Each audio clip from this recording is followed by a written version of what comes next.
தொடர் தோல்வியை அனைத்து இந்திய அண்ணா திராவிட முன்னேற்ற கழகம் சந்தித்து வருகிறது. தோல்விக்கு தோல்வி அண்ணா திராவிட முன்னேற்ற கழகத்தினுடைய வாக்கு வங்கி சரிவை நோக்கி சென்று கொண்டிருக்கிறது. இது இந்த இயக்கத்திற்குடைய மிகப்பெரிய அச்சுறுத்தல். இந்த தோல்விக்கான காரணங்களை ஆய்வு செய்ய வேண்டும், ஆராய வேண்டும், கலந்தாலோசிக்க வேண்டும். அனைத்து இந்திய அண்ணா திராவிட முன்னேற்ற கழகத்தை மீண்டும் எப்படி வெற்றி பாதைக்கு கொண்டு வர வேண்டும், இயக்கத்தை வலிமைப்படுத்த வேண்டும், புத்துயிரூட்ட வேண்டும், இளைஞர்களை இந்த இயக்கத்தில் இணைத்து ஒரு வளர்ச்சி பாதையிலே கொண்டு செல்ல வேண்டும் என்று காரணத்திற்காக நாங்கள் எல்லாம் இந்த தோல்விக்கு பிறகு கோரிக்கை வைத்தோம். இதை பற்றி கலந்தாலோசிக்க வேண்டும் என்று சொன்னோம். கடந்த 2024 நடைபெற்ற நாடாளுமன்ற தேர்தல், அந்த தேர்தல் தோல்விக்கு பிறகும் நாங்கள் சொன்னோம், நாங்கள் சந்தித்து பேசினோம். நாங்கள் ஒரு 6 பேர் சந்தித்து அவர் வீட்டில் பேசினோம், தனியாக சொன்னோம். இனியும் இந்த நிலை தொடர்ந்தால் நாம் எதிர்காலத்தில் வெற்றி பெற முடியாது.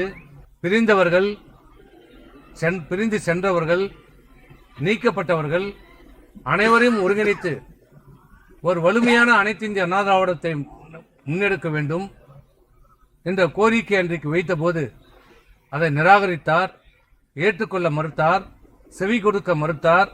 அது மட்டுமல்ல, அன்றைக்கும் சொன்னோம் இதை நாம் விவாதிக்க வேண்டும் என்று சொன்னோம். அதை மறுத்துவிட்டு அன்றைக்கு தலைமை கழகத்திலே ஒவ்வொரு மாவட்ட கழகமாக கூட்டி அன்றைக்கு அதை திசை திருப்பினார். தோல்விக்கான காரணத்தை ஆய்வு செய்யப்படவில்லை. அந்த மாவட்ட செயலாளர் கூட்டத்திலே ஆய்வு செய்யப்படவில்லை. அன்றைக்கு உண்மையான ஒரு ஆய்வுக் கூட்டம் நடைபெற்றிருந்தால் இந்த இயக்கத்தில் என்ன நடைபெற்றுக் கொண்டிருக்கிறது என்ற உண்மை நிர்வாகிகளுக்கு தெரிஞ்சிருக்கும். ஏன்னா அது அவருக்கு தெரியும். ஆனால் அதை செய்ய தவறிவிட்டார். இன்றைக்கு இந்த அனைத்து இந்திய அண்ணா திராவிட முன்னேற்ற கழகத்தை ஒன்றிணைக்க மறுத்த காரணத்தால், விலகியவர்களை சேர்க்க மறுத்த காரணத்தால், வலிமையான ஒரு அனைத்து இந்திய அண்ணா திராவிட முன்னேற்ற கழகத்தை முன்னிறுத்தாத காரணத்தால், வலிமையான ஒரு கூட்டணியை அமைக்க மறுத்த காரணத்தால், உதாசீனப்படுத்திய காரணத்தால் நாங்கள் இருக்கிற அனைத்து நிர்வாகிகளும், இன்று அவரோடு இருக்கிற நிர்வாகிகளும் ஆகட்டும், இங்கு இருக்கிற நிர்வாகிகளாகட்டும், எல்லோரும் சொன்னோம், வலிமையான கூட்டணியை வையுங்கள், அமையுங்கள். இன்றைக்கு நமக்கு தேவை தமிழக வெற்றி கூட்டணியோடு கூட்டணி வையுங்கள் என்று அத்தனை பேரும் சொன்னோம். தமிழக வெற்றி கழகத்தின் சார்பாகவும் கூட்டணி வைப்பதற்கு நம்மோடு பேச்சு நடத்தினார்கள். இன்று அவர் இல்லை என்று மறுக்கலாம், ஆனால் உண்மை அதுதான், நிதர்சனமான உண்மை அதுதான். ஆனால் அவர்களை கூட்டணி பேச வந்தவர்களை உதாசீனப்படுத்தினார். கூட்டணி எப்படியெல்லாம் அமையக்கூடாது என்பதற்காக எப்படியெல்லாம் பேச வேண்டுமோ அதையெல்லாம் பேசி அவர்களை வெளியேற்றுவதிலே குறியாக இருந்தார். தமிழக வெற்றி கழகத்தை மட்டுமல்ல, தேசிய முற்போக்கு திராவிட கழகத்தையும் சேர்ப்பதற்கு அவருக்கு மனமில்லை. அதை 0.5% கட்சி என்று சொன்னார். இப்படி சொன்னால் எந்த கட்சி ஏற்றுக்கொள்ளும், தாங்கிக் கொள்வார்கள்? அவர்களையும் வலுக்கட்டாயமாக இந்த கூட்டணியிலிருந்து வெளியேற்றப்பட்டார்கள். இப்படி யாரையுமே அரவணைக்காமல் டாக்டர் கிருஷ்ணசாமி இப்படி யாரையுமே அரவணைக்காமல் நான் மட்டும் இருந்தால் போதும், எனக்கு மட்டும்தான் வாக்களிப்பார்கள் என்ற மனநிலையிலே யாரையுமே அரவணைக்காமல் இயக்கத்திலே விட்டு சென்ற இந்த இயக்கத்திற்காக ஒரு காலத்தில் பாடுபட்டவர்கள் ஏதோ ஒரு காரணத்துக்காக அவர் தவறு செய்திருந்தாலும் அவர் திருந்தி நான் இந்த இயக்கத்திலே வருகிறேன், எனக்கு எந்த பொறுப்பும் வேண்டாம், ஒரு உறுப்பினராக இருக்கிறேன் என்று கடைசி வரைக்கும் ஓபிஎஸ் சொன்னார். அவர் திராவிட முன்னேற்ற கழகத்தில் சேருவதற்கு முன்னால் கூட சொன்னார், என்னை அனைத்து இந்திய அண்ணா திராவிட முன்னேற்ற கழகத்திலே ஒரு உறுப்பினராக என்னை இணைத்துக் கொள்ளுங்கள் என்று சொன்னார். ஆனால் அதையும் ஏற்றுக்கொள்ள மறுத்தார். நான் சேர்க்க மாட்டேன், எந்த காரணத்தை கொண்டும் அந்த 4 பேரை நான் சேர்க்க மாட்டேன் என்று சொன்னார். இப்படி ஆனால் இன்றைக்கு ஒரு அறிக்கை விட்டிருக்கிறார். எப்போது? கண்கட்ட பிறகு சூரிய நமஸ்காரம். என்ன சொல்லுகிறார் அந்த அறிக்கையிலே? இன்று வரை இயக்கத்திற்கு துரோகம் செய்தவர்கள் மீது நடவடிக்கை எடுப்பதும் அவர்கள் திருந்தினால் தாயுள்ளத்துடன் மீண்டும் ஏற்றுக்கொள்ளவும் தெரியும். அவர்களின் வழிகாட்டலின்படியே இன்று நாம் செயலாற்றி வருகிறோம். அப்படியா செயலாற்றிக்க? இன்றைக்கு தனக்கு தன்னுடைய பொறுப்புக்கு பாதிப்பு வருகிறது என்ற உடனே தவறு செய்தவர்கள் திருந்தி வந்தால் நாங்கள் ஏற்றுக்கொள்வோம் என்று சொல்லுகிறார். இது ஏன் கடந்த காலத்திலே செய்திருந்தால், இருந்தவர்களை இணைத்திருந்தால், ஒருங்கிணைத்திருந்தால் இந்த நிலைமை ஏன் அனைத்து இந்திய அண்ணா திராவிட முன்னேற்ற கழகத்துக்கு இன்று ஏற்பட்டிருக்கும்? இன்றைக்கு எடப்பாடி பழனிசாமி தமிழ்நாட்டினுடைய முதலமைச்சராக வந்திருப்பார். இல்லை என்றாலும் அவருடைய கண்ணசைவிலே ஆட்சி அமைந்திருக்கும். அதை தடுத்தது யார்? அதை கெடுத்தது யார்? கெடுத்தது மட்டுமல்ல, மிகப்பெரிய இயக்கமான இந்த அனைத்து இந்திய அண்ணா திராவிட முன்னேற்ற கழகத்தை இன்றைக்கு படுதோல்வி அடைய செய்ததற்கு யார் காரணம்? எல்லாம் செய்துவிட்டு தங்களை நல்லவர்களைப் போல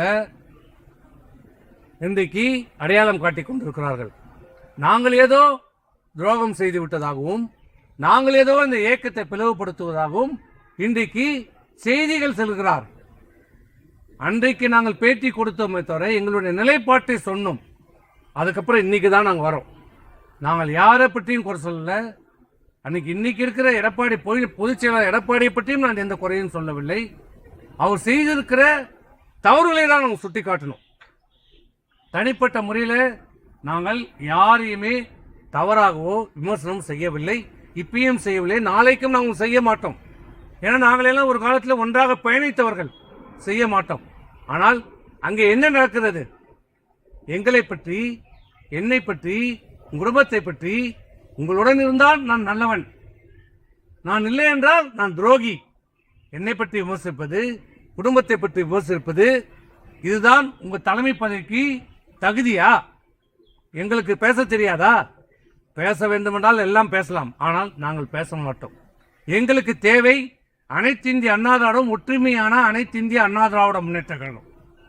அனைவரையும் பிரிந்தவர்கள், சென்றவர்கள், நீக்கப்பட்டவர்கள் அனைவரையும் ஒருங்கிணைத்து ஒற்றுமையான பலமான ஒரு அனைத்து இந்திய அண்ணா திராவிட முன்னேற்ற கழகத்தை புரட்சித் தலைவர் கண்டெடுத்த அண்ணா திமுக, மாண்புமிகு அம்மா அவர்கள் கட்டி காத்த இந்த அண்ணா திமுகவை மீட்டெடுக்க வேண்டும் என்பதுதான் எங்களுடைய ஒரே கோரிக்கை.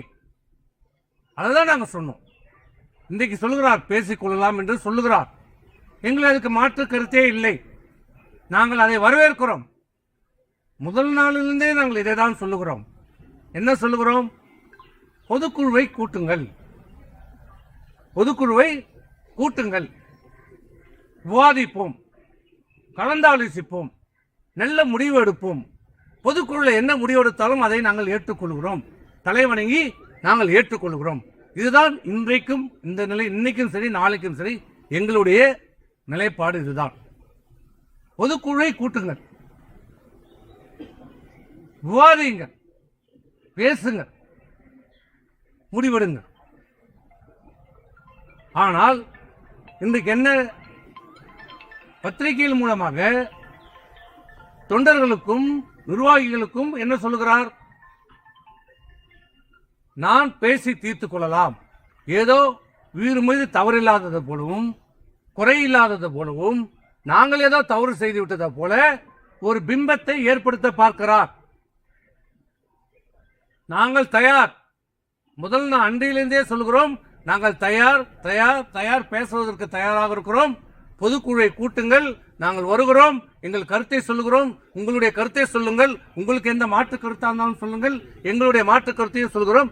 எது நியாயமோ பொதுக்குழுவிலே பெரும்பான்மையான பொதுக்குழு உறுப்பினர்கள் என்ன முடிவெடுக்கிறார்களோ அந்த முடிவுக்கு நாங்கள் தலைவணங்கி ஏற்றுக்கொள்கிறோம். எங்களுக்கு அதில் மாற்று கருத்து இல்லை.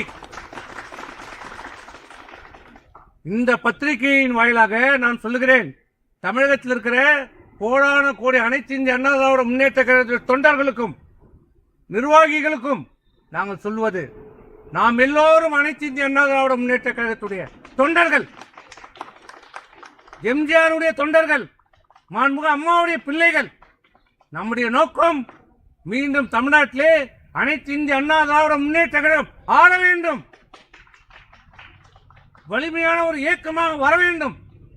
அந்த ஒரே காரணத்துக்காக தான் சொல்கிறோம், எல்லோரும் ஒருங்கிணைப்போம், எல்லோரும் ஒற்றுமையாக இருப்போம், எல்லோரும் ஒற்றுமையாக செயல்படுவோம். பொதுக்குழுவை கூட்டுங்கள். ஆனால் என்ன நடக்கிறது? பொதுக்குழுவை கூட்டுங்கள் என்று சொன்னால் அவர் என்ன செய்திருக்க வேண்டும்? இன்றைக்கு சொல்கிறார், பேசலாம் என்று சொல்கிறார், பேசி தீர்த்துக் கொள்ளலாம் என்று சொல்கிறார்.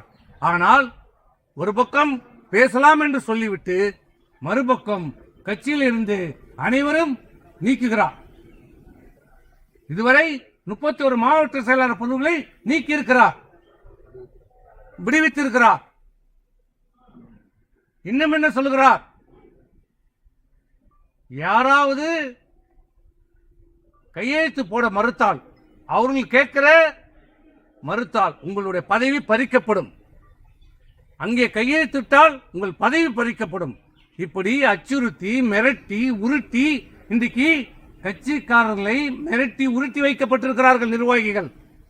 இப்படி அச்சுறுத்தலே வச்சிருந்தால் ஒரு கட்சி எப்படி வளரும்? அன்பா பாசமாக அரவணைத்து செல்ல வேண்டும், தொண்டர்களையும் நிர்வாகிகளும் அரவணைத்து செல்ல வேண்டும், தட்டி கொடுத்து செல்ல வேண்டும், பாசத்தோடு செல்ல வேண்டும். ஆனால் இங்க என்ன சொல்லப்படுகிறது? உன் பதவி எடுக்கப்படும், நீ நீக்கப்படுவாய் என்று மிரட்டப்படுகிறார்கள், அச்சுறுத்தப்படுகிறார்கள். பார்த்தீர்களா? 37 பேர் பதவிகளை நீக்கி இருக்கிறோம். உங்கள் ஒன்றிய செயலாளர் பதவி எடுக்கப்படும், நகர செயலாளர் பதவி எடுக்கப்படும் என்று சொல்லப்படுகிறது.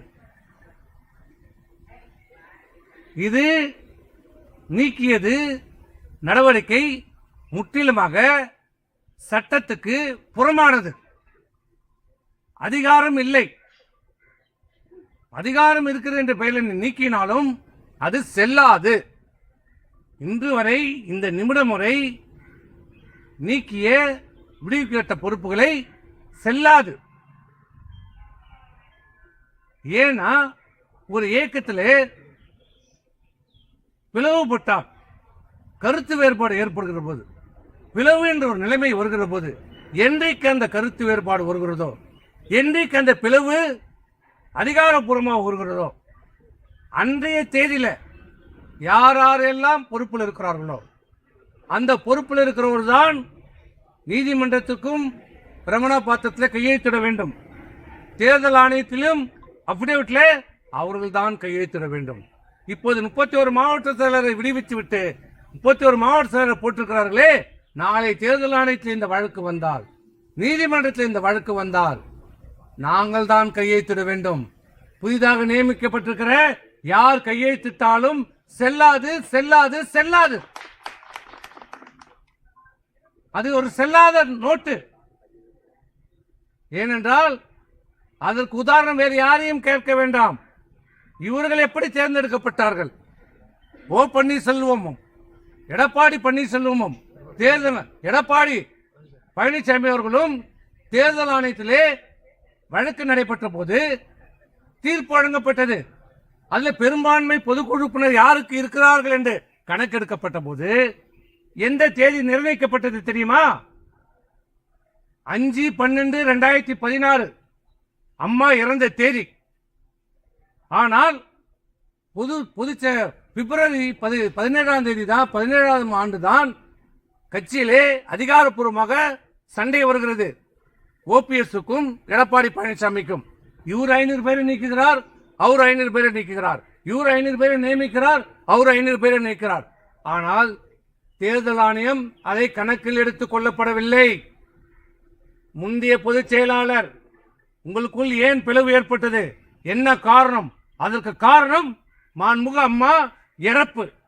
அந்த இறந்த தேதியிலே 5/12/16 யார் மாவட்ட செயலாளர், யார் ஒன்றிய செயலாளர், யார் நகர செயலாளர், யார் பேரூர் செயலாளர், யார் பொதுக்குழு உறுப்பினர், யார் தலைமை கழக நிர்வாகிகளோ அவருடைய கையெழுத்து மட்டும்தான் செல்லும் என்று சொல்லி அவருடைய கையெழுத்தை பெற்று கொடுத்து அதில் பெரும்பான்மை ஆதரவை பெற்றுதான் திரு ஓ பன்னீர்செல்வம் ஒருங்கிணைப்பாளராகவும் திரு எடப்பாடி பழனிசாமி அவர்கள் இணை ஒருங்கிணைப்பாளராகவும் தேர்தல் ஆணையத்தால் ஏற்றுக்கொள்ளப்பட்டது. அதுதான் இன்றைக்கு நிலைமை.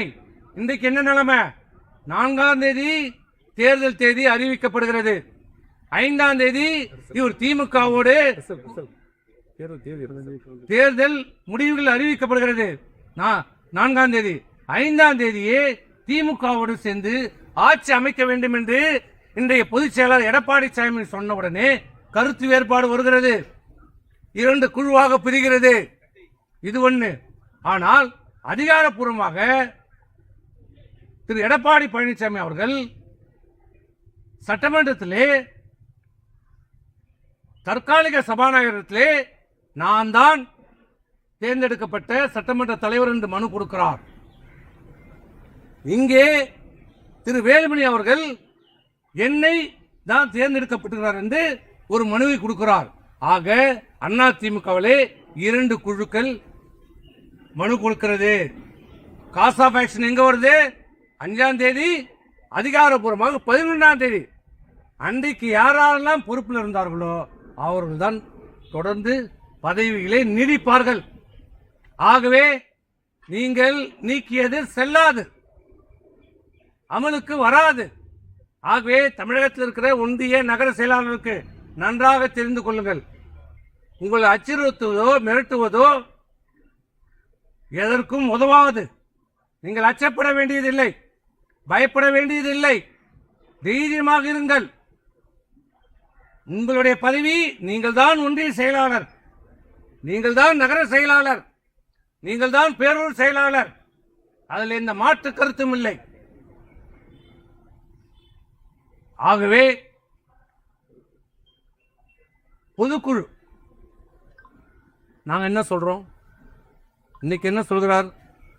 பேசிக்கொள்ளலாம், சந்தோஷம், வரவேற்கிறோம். எங்களுக்கு அதில் மாற்று கருத்தே இல்லை. எங்களுக்கு மாற்று கருத்தே இல்லை. பேசிக்கலாம். எங்களுக்கு வேண்டியது ஒற்றுமையான அதிமுக. பேசுங்க, பொதுக்குழு கூட்டுங்க, பேசுவோம், விடுவோம். ஆனால் நீங்கள் என்ன சொல்கிறீர்கள்? இது ஜனநாயக நாடு, உலகத்திலே மிகப்பெரிய ஜனநாயக நாடு. ஒவ்வொரு அமைப்பும் ஜனநாயக ரீதியாக செயல்பட வேண்டும் என்பதுதான் இந்திய அரசியலமைப்பு சட்டத்தினுடைய அடிப்படை. அதிலும் குறிப்பாக ஒவ்வொரு அரசியல் கட்சிகளும் தங்களுக்கென்று விதிமுறைகளை வகுத்துக் கொள்ள வேண்டும். அந்த விதிமுறைகள் படிதான் நடைபெற வேண்டும். விதிமுறைகளுக்கு மீறி யாரும் நடைபெறக்கூடாது. அந்த சட்ட திட்டங்களை தேர்தல் ஆணையத்திலே பதிவு செய்யப்பட வேண்டும். இப்ப அனைத்து இந்திய அண்ணா திராவிட கழகத்துக்கென்று சட்ட விதிகள் உருவாக்கப்பட்டு தேர்தல் ஆணையத்திலே பதிவு செய்யப்பட்டிருக்கிறது. அந்த விதியிலே, விதி 19 கிளாஸ் 7 என்ன சொல்லுது? 5இல் 1 பாகம் பொதுக்குழு உறுப்பினர்கள் கையொப்பமிட்டு சிறப்பு பொதுக்குழுவை கூட்ட வேண்டும் என்று பொதுச் செயலாளரிடம் கொடுத்தால், கொடுக்கப்பட்ட தேதியிலிருந்து 30 நாட்களுக்குள்ளாக சிறப்பு பொதுக்குழுவை கூட்ட வேண்டும் என்று அனைத்து இந்திய அண்ணா திராவிட முன்னேற்ற கழகம் புரட்சி தலைவர் இயக்கிய சட்ட விதியிலே தெளிவாக சொல்லப்பட்டிருக்கிறது. அப்படி சொல்லப்பட்ட நிலைமையிலே இன்றைக்கு என்ன செய்கிறார்கள்? பொதுச் செயலாளர் சொன்னதாக சொல்லி ஒரு சுற்றறிக்கை அனுப்பியிருக்கிறார்கள். பொதுக்குழுவை கூட்ட வேண்டாம், நீங்களே தொடரலாம், கூட்ட வேண்டாம், கூட்டக்கூடாது என்று கையெழுத்து பெறுகிறது. இது எதை காட்டுகிறது? ஒரு கட்சியினுடைய பொதுச் செயலாளர் அந்த கட்சியினுடைய சட்டத்திட்டத்திற்கு எதிராக செயல்படுகிறார், ஜனநாயக முறையிலே செயல்பட மறுக்கிறார், சர்வாதிகாரத்தனமாக செயல்பட வேண்டும் என்று சொல்லுகிறார். எப்படி சொல்லலாம்? ஒரு கருத்துக்கு ஆதரவு எதிர்ப்பு என்பது இருக்கும். அதுதான் ஜனநாயகம். பேசவே கூடாது, கேள்வியே கேட்கக்கூடாது, எதிர்த்து பேசவே கூடாது, நான் சொல்வதுதான் சட்டம் என்று சொன்னால் இதை எப்படி ஏற்றுக்கொள்ள முடியும்? பேசிக்கொள்ளலாம் என்று சொல்லுகிறீர்கள்.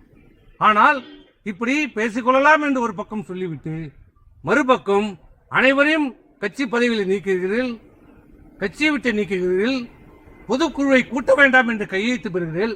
இது எந்த விதத்தில் நியாயம்? இது எந்த விதத்தில் நியாயம்? பேச வேண்டும் என்று சொன்னால் உண்மையாக பேச வேண்டும், உண்மையான எண்ணம் இருக்க வேண்டும், மனம் இருக்க வேண்டும். மக்களுக்காக, தொண்டர்களை ஏமாற்றுவதற்காக சொல்லக்கூடாது. சொல்லுகிறார் அனைத்து இந்திய அண்ணா திராவிட முன்னேற்ற கழகம் தேர்தலில் வெற்றியும் தோல்வியும் சகஜம். உண்மை, நாங்கள் ஏற்றுக்கிறோம். தேர்தலில் வெற்றி தோல்வி சகஜம். ஆனா இங்க தோல்வியை தானே சந்திச்சுட்டு இருக்கிறோம். அதுதானே இங்க பிரச்சனையா தானே. ஒரு தோல்வி இல்லை, 2 தோல்வி இல்லை, 3 தோல்வி இல்லை. தோல்வியை கூட சந்திச்சுக்கலாம். ஆனா அந்த தோல்வியை பற்றி நான் விவாதிக்கவே மாட்டேன்னா என்ன? நாங்க என்ன சொல்றோம்? தோல்வி விவாதிங்க. ஏன், என்ன காரணம்? விவாதிக்க தான் சொல்றோம். ஆனா நான் விவாதிக்கவே மாட்டேன். அது எந்த விதத்துல நியாயம்? எந்த வித ஜனநாயகம் சொல்லுங்க. அது மட்டும் இல்ல, இன்னொன்று சொல்றார், பதவி இல்லாமலும் மக்களுக்காக போராடும் இயக்கம், தேர்தலில் இருந்து பாடம் கற்றுக்கொள்ளும் இயக்கம். பாடம் கத்துக்கிற மாதிரி தெரியலையே. தோல்விகளை வெற்றியாக்கி ஆட்சியை பிடிக்கும் இயக்கம். ஆமா, எப்ப? புரட்சி தலைவி அம்மா இருக்கிற வரைக்கும் தோல்வியை வெற்றியாக்கி காட்டிய தலைவி புரட்சி தலைவி அம்மா. தோல்வி ஏற்பட்டாலும் அந்த தோல்வியை என்னுடைய தோல்விக்கு நான் தான் காரணம் என்று நேரடியாக ஒப்புக்கொள்கிற தைரியம் உள்ள தலைவி புரட்சி தலைவி அம்மா. இங்க தோல்வியும் ஒட்டுக்கொள்ளவில்லை, வெற்றியும் இல்லை, மனப்பக்குவம் இல்லை.